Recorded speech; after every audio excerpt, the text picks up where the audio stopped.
just wanted to recap week one. As you can see, we're going to go over all the different matchups. We had 5 different matchups for a 10-team league.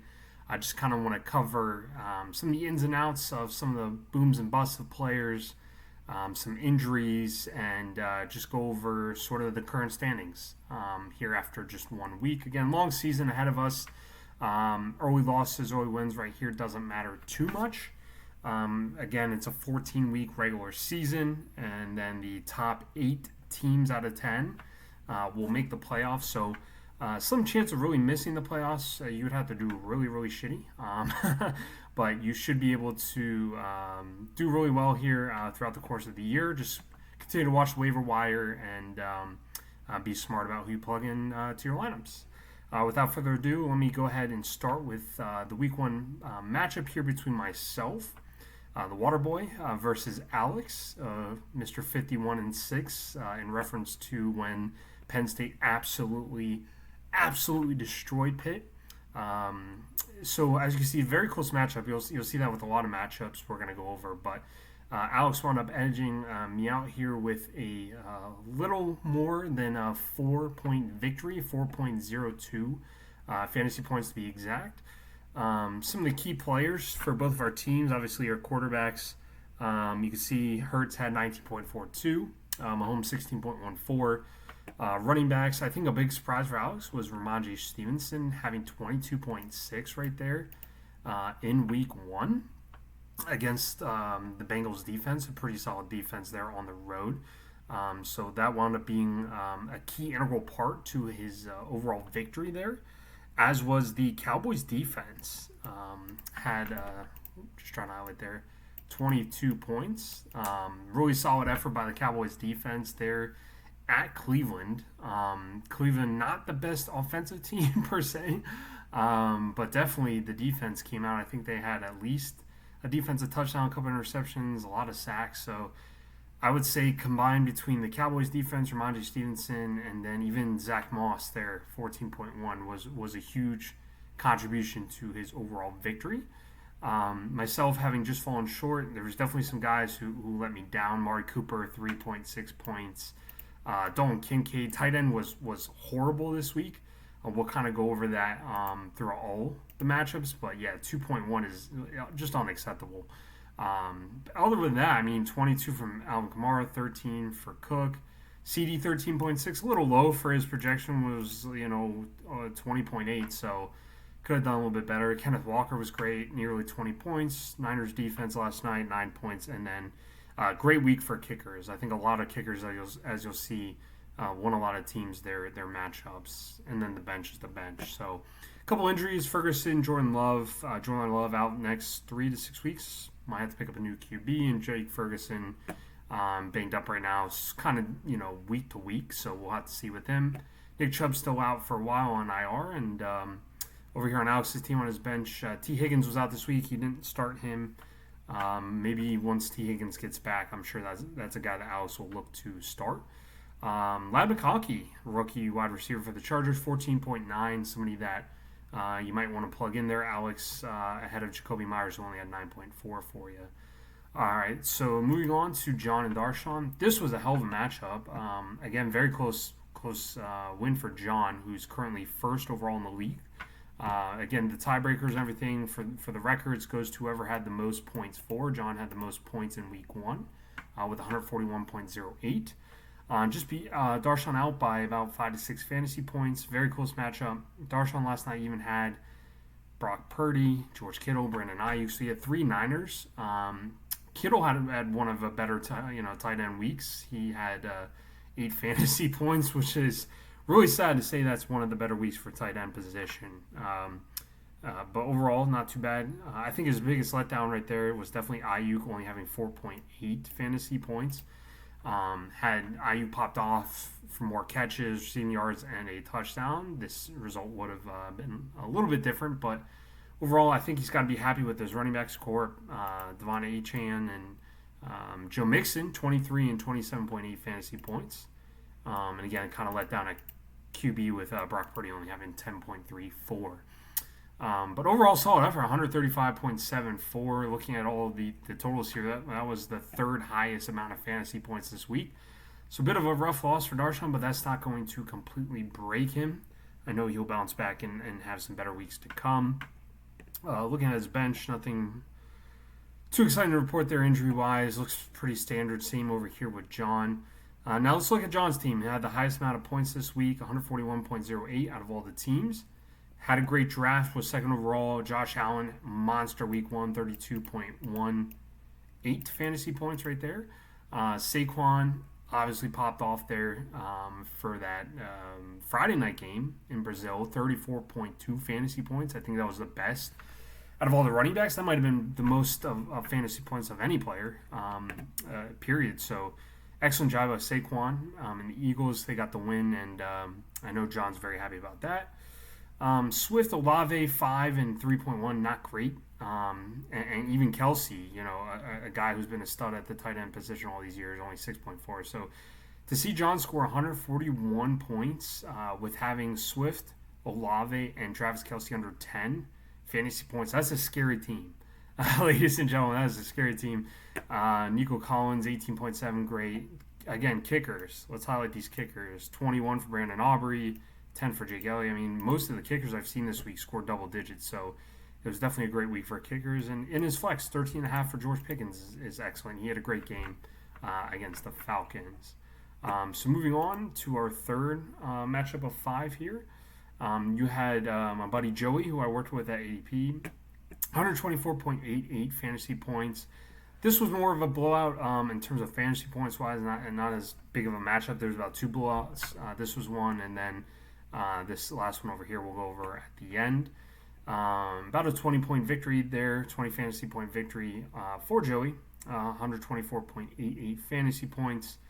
Obviously, Anthony Richardson didn't really play much last year in his rookie campaign, but in his sophomore season, off to a hot start, 27.08 fantasy points. Tyreek, I had Tyreek last year. He's an absolute stud, nearly gets arrested. Well, I think he did get arrested, but they got to look into that, and hopefully some consequences come that way for that Miami-Dade police who were just absolutely ridiculous.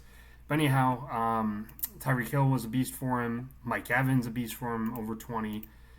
Lacked a bit with the Jets defense, who was supposed to be a stellar defense, but that's kind of a tough matchup. Monday Night Football on the road from East Coast to West Coast, going all the way to play the Niners.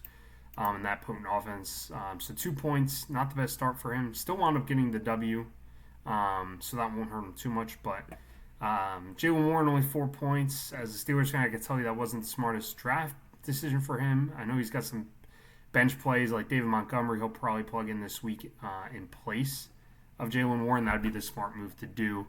A bench, nothing really to report injury-wise on the bench. Pretty standard stuff. Again, you can see Thielen and Deontay Johnson, Carolina Panthers, not a great tandem to have on your team. Carolina is absolute dog water. Over here, looking at Pat's team, currently in 9th place, didn't have a great week for him. Dak definitely underperformed, only 11 fantasy points for Dak. Breece Hall, kind of a bright spot on his team. Josh Jacobs, not bad situation with the running backs. Drake London definitely let down, going against my very, very tough Steelers defense, who played outstanding on Sunday against the Falcons on the road. Joey Porter Jr. Island, JPJ Island, former Nittany Lion, held Drake London only 3.5 fantasy points. So beware if you're starting your wide receivers against the Steelers defense, especially your wide receiver ones. Watch out, because they're not going to get a lot of fantasy points. Sam Laporte's on a week where tight ends didn't do very well. These guys both, Kyle Pitts 11.6 is decent. 8.5 for Sam Laporta, who was one of the top tight ends taken off the board this year in the drafts. Not terrible, but not great either. These guys are expected to get 15, 20 fantasy points each week. So tight end was miserable. It was just a miserable week for tight ends. Jalen Waddle, 17.2, outperformed his projected 14, so that was a great pick by Pat. And then to round things out, Falcons defense, 8, and again, the kicker is really good all week. Digger with 12 and Bucker with 9. Bench, you could see his bench was really much, I think, outperformed his starters. If Pat would have plugged in, definitely Jaden Reed, 34.1. That's up there with Saquon's numbers. That would have been a game-winning play for Pat, for sure. If he had him in place of Drake London, he wins. So Even just a player like that, even Jaden Daniels, you can see. So like these top four guys, Rasheed Rice, Tony Pollard, Jaden Reed, and Jaden Daniels, have passed started those four guys in place of Dak, Drake London, Josh Jacobs, and Garrett Wilson, whatever. Like that Pat could be in first place right now and not ninth. That's just fantasy though. That's fantasy football. It sucks when your bench is outperforming your starters, but that's just kind of the volatility of it all, right? That's the fun in it. And then just going to the last two matchups here, another close victory for George. I was kind of watching him with Jake Moody last night. Jake Moody wound up winning his matchup for George, 26 fantasy points. If that isn't the most by kickers this week, it's definitely tied at the top at the very worst. So great job by Moody. I know he was kicking a ton of field goals for the 49ers in their double-digit point victory over the Jets. So George very happy with that 3-point, whatever it is, 7-8 point victory for George, almost 4 points. Quarterback-wise, Kyler, CJ did pretty well. Bijan, Jahmyr Gibbs over here for Derek. Decent Stephon Diggs, 21.9 with Nico Collins and Tank Dell there. That's excellent for Stephon Diggs. I think he had a touchdown for his Texans debut. Again, the volatility at tight end here. I know George had to pick up somebody last minute since he has TJ Hawkinson, who's still out and injured. So he picked up the backup for TJ Hawkinson, Johnny Munt. Never heard of the guy, who had only 3.5. But when you have a guy like Evan Ingram, who's projected for 12.2, only had 1.5, that's absolutely brutal for Derek. I'm gutted for him. I know that's a place on his team looking at this roster. Pretty much everybody else did well. I mean, his kicker could have done better, only 4 points. Probably the worst performance by the kicker of all the kickers this week. The Falcons kicker, Young Nku, but overall, solid effort. Looking at Georgia's team, JT a little low on his number, only 10, was projected for 17, and Jamar 12. He held out for a while, so that doesn't surprise me for a little bit of a lower number. Bench-wise, pretty solid performance by the bench here for Derek. So some guys who might look forward to starting this week and place them in the lower performers. And looking at Georgia's bench, it's kind of the opposite. You can see a lot of single digits. So I think he's got a pretty solid starting lineup at the moment. And then last but not least here, final matchup, Brad, who's right there, the team. Currently in second place to John. John had 141.08. Brad had 139.32. So just a couple of fantasy points difference between first and second place there. And the lowest scoring performance, unfortunately, for my pal, my father, best friend Barry. Only 85 fantasy points this week. And we'll go over why that was here in just a moment. But as you can see for Brad in his blowout victory, Lamar 27.12, can't ask for more than that. And also impressive to say 139 without even anything from McCaffrey. McCaffrey could have easily went for 20 or 30 in this game. His backup Jordan Mason, I think, went for over 20 fantasy points. So easily this could have vaulted Brad into first place had McCaffrey been healthy enough to play. Kyron 14.4, Devontae Adams 10.9. This is a guy I want to highlight, Cooper Kupp. So Cooper Kupp, I had a couple years ago won the ship with him in 2022, I believe, 2021, 2022. Absolute stud wide receiver. That was the year he won the Triple Crown, and big reason why he won the championship that year. You could see 33 fantasy points, more than double what his projection was of only 15. Caught a touchdown, 14 catches, 21 targets. Going to be a guy that a lot of people I think are going to be targeting for trades for Brad, but I highly doubt with after that performance. And not only that, but the Puka Nacua news that Puka's going to be out for a while. Brad's not going to let go of Cooper Kupp anytime soon. So good luck to those trying to trade for Cooper Kupp. Trey McBride, 8 points on a bad tight end week. Not too shabby. Aaron Jones even shocked 18.9 on a 13.9 projection there. Saints defense, 19, absolutely obliterated Carolina. So solid performance by the defense and any fantasy points for the kicker for Brad. So bench, a lot of single digits there, 6, 3, 4, 4, 3, 3. Like, that's something to write home about. So really good starting 9 for him. I don't think he's going to shake that up too much. And then looking at Barry's team, so let's go over kind of what what went wrong here. Can't talk today. So obviously Joe Burrow, 20 fantasy points were projected for him against New England. They just didn't show up really at home. This first game coming off an injury last year, 8 fantasy points is just really poor for Joe Burrow. In terms of backup quarterbacks, even Kirk Cousins had Barry started Kirk, it wouldn't have made that much of a difference anyhow. Both teams only scored offensively 10 total points. So that's not going to do it. In order to get the W here in fantasy, you're looking for your quarterback to at least get somewhere in, the 15, 16, 17 as a floor, or like Josh Allen, who had a 32-point performance. That would be ideal. Pacheco, 15.8 on par for his projection here. Zamir White, 5.6, projected at 13. Kind of fell flat for him. He could have plugged in the guy maybe like Charbonnet instead, who had 12.1. That would have helped out tremendously. And I think the biggest disappointments for Barry's team were guys like Amon-Ra St. Brown and Marvin Harrison Jr. 4.3 for Amon-Ra. That guy's been, projected at 20, usually does 20 per game. So that was a huge letdown for Barry's team overall. And same with Marvin Harrison Jr. Should have had at least, 10, 11, 12 fantasy points, only had 1.4, which is just absolute crap. Xavier Worthy, 20.8 on his bench. That's a guy that I imagine Barry here moving forward is going to want to plug in place of Marvin Harrison Jr. Debo for him did well, 18.7 on a 16.5% projection there. Fantasy points, sorry, not percentage. 16.5 fantasy points, 18.7. My Steelers defense that Barry has on his team, 15 fantasy points, did excellent, like I said, against Atlanta. And then his kicker, he can't be mad at 13 fantasy points. So, big recommendation for Barry. I definitely would bench Marvin Harrison Jr. at least for a week. Plug in Xavier Worthy, see how he does. I would definitely not do Cortland Sutton at all. He's going to be playing, like I said, Joey Porter Jr. in the Joey Porter Jr. Island on the Steelers defense. So, wouldn't make a ton of sense for him to plug in the Denver wide receiver there. And then tight end, Mark Andrews, only 3.4. Bit of a letdown for Mark Andrews, usually a top 3, top 5 tight end each week for fantasy purposes. Goddard, 7.1, might be a guy that he considers plugging in for Mark Andrews. So just to recap everything in terms of the overall standings at the moment, we'll go ahead and go through those. So you can see it over here on the right-hand side.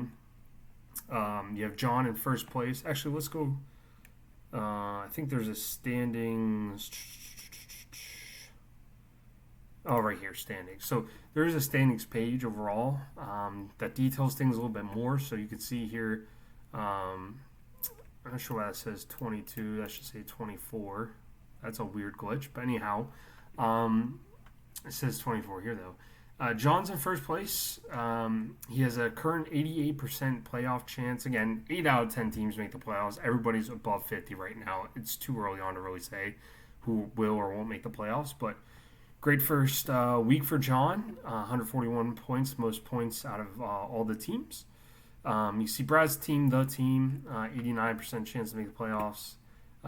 Joey at 87, fourth place. Alex, very surprising there at fourth place. Overall, had a great week one. A lot of guys for him, like Ramondre Stevenson, really stepping up for him. And then that Cowboys defense, one of the best defenses this week, really wound up giving him that W. Overall, George at 5, so that rounds out all the people 1-0 undefeated to start. So John 1, Brad 2, Joey 3, Alex 4, and George 5. And then these are all the people, including myself and Barry, Pat, Derek, Darshawn. We're the ones that went 0-1. Took it out on the chin first week. It's going to happen. I don't think anybody here is going to wind up having a perfect season. And going 14-0, that's very, very, very, very difficult to do in fantasy. So I don't imagine anyone's going to do that. I was in 7th, Darshawn 6th, Derek 8th, Pat 9, and Barry 10th. If I had to predict right now in terms of overall records, I would say John, who's currently in first, I think regular season-wise, he has a good chance to go 9-5, maybe 10-4. I would say the same for Brad's team, 9-5, 10-4. Joey, I'll put him at 8-6. Alex, very strong performance here, week 1, 1-0, so that's a good start for him. But I think He's going to be more in the ballpark of 6-8, maybe 7-7, about 500 for Alex. Probably just enough to squeak in towards the playoffs. George, I'll give George. You know what? I'll give him 8-6, 7-7, 8-6 on the a little bit above 500. Darshan, I'm gonna give him 6-8, 7-7. Myself, I'm gonna give 8-6. Derek, I'm gonna give 7-7. Pat, at the moment, I'm thinking he's more in the 6-8, 5-9 range with his team. And Barry as well, I'm gonna say 6-8, maybe 7-7, 500. I think it's gonna be a very tight league. Anything 7-7, 500 or above in this league is gonna be very good. Anybody with 9 wins, if somebody wins 9 wins in the first, let's say, 11 weeks, goes 9-2 or something like that, they're pretty much bound to make the playoffs. So we'll see how things shake out the rest of the way. Appreciate everybody, obviously drafting a few weeks ago, and then now their participation here as the season progresses. So looking forward to it. Obviously, we got some players here to pick up. Today, claim off the waiver wire. You can see a lot of free agents and everything like that to take a look at, quarterback wise, running back wise, and wide receiver, tight end, etc. So, looking forward to it. Week 2 on the horizon here in just a handful of days, Thursday Night Football. So, can't wait, and let's go.